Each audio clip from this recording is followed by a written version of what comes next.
Alright, so today I've got some pork steak here. I already took one of these and I put it in this crock pot with some Redmond real salt. If you've never heard of Redmond real salt, looks like this. Super good stuff. There's like a ton of minerals in it, and I think I did some garlic powder in there too. So what I'm doing with this, I've never used a crock pot before, so like, yeah, I'm just gonna let it roll. And this thing has like no dials on it or anything, so you basically just run it. I guess it's hot right now. I'm probably gonna be careful leaving it here. I don't know like how all that works, but then I'm gonna do this one up, I think with just some Redmond real salt. I might do the garlic in here, we'll see. Alright, I'm gonna throw this into here. We got this thing on like 350 right now, I think. This is a bunch of pork that I got for free. These people gave me like 60 pounds of free pork. And I'm gonna do that up quite a bit lower. Yeah, we'll go pretty low with it. I wanna cook this kind of slower.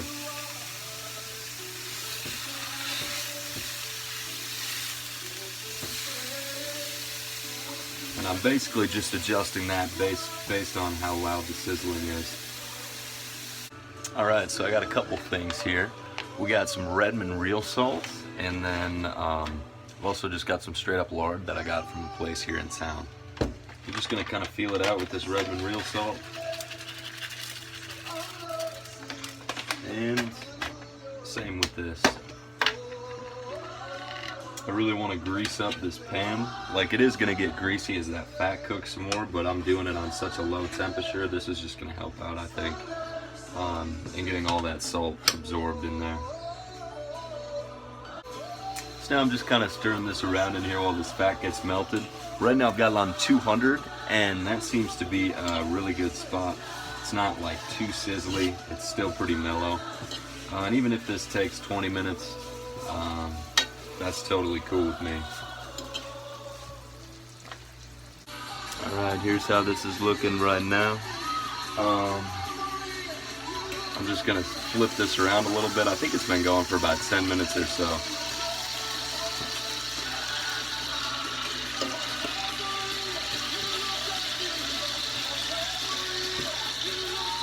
Right now I've got it on like 250. I ended up turning it up a little bit more. Smells good. I'm gonna do some garlic powder in here. I think that's really gonna add to it. Actually, I'm gonna do this garlic and herbs. That's what that looks like.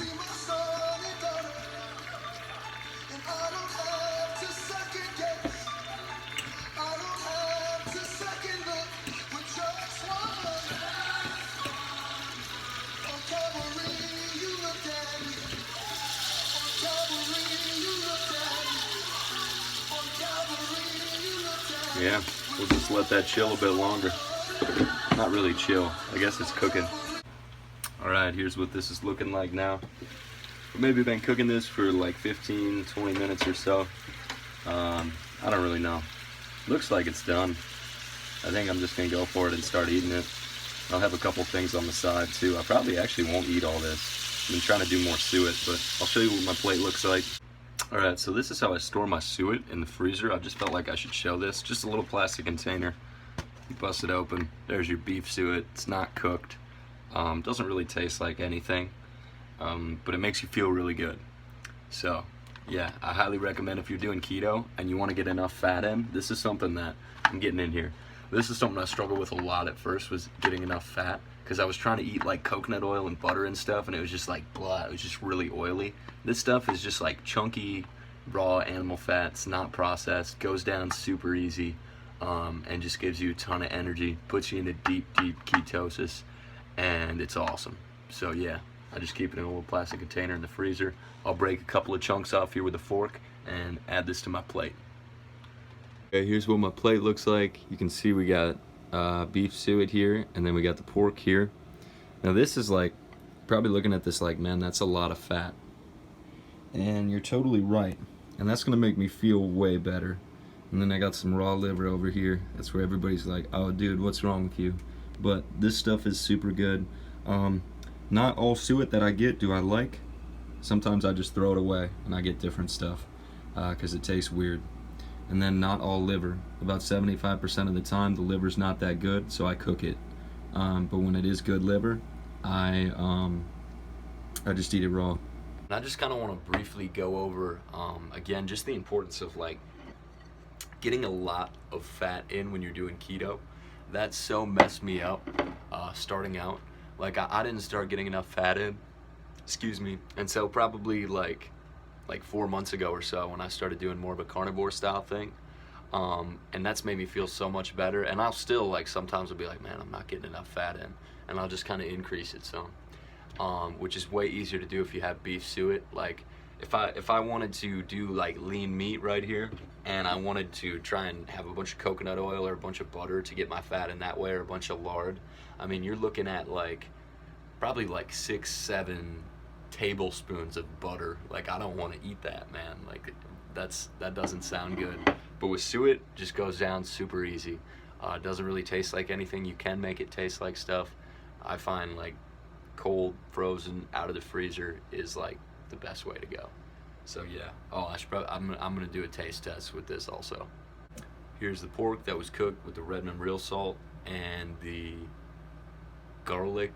I think it was garlic powder, garlic salt. I can't remember. There's garlic and herb thing. That's what it was.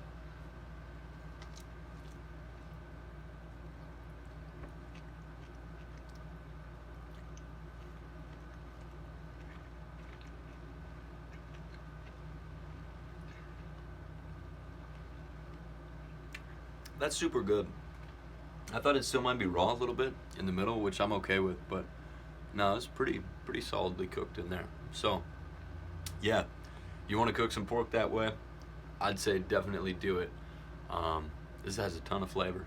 So yeah, have an awesome day or night or evening or morning or whenever you watch this.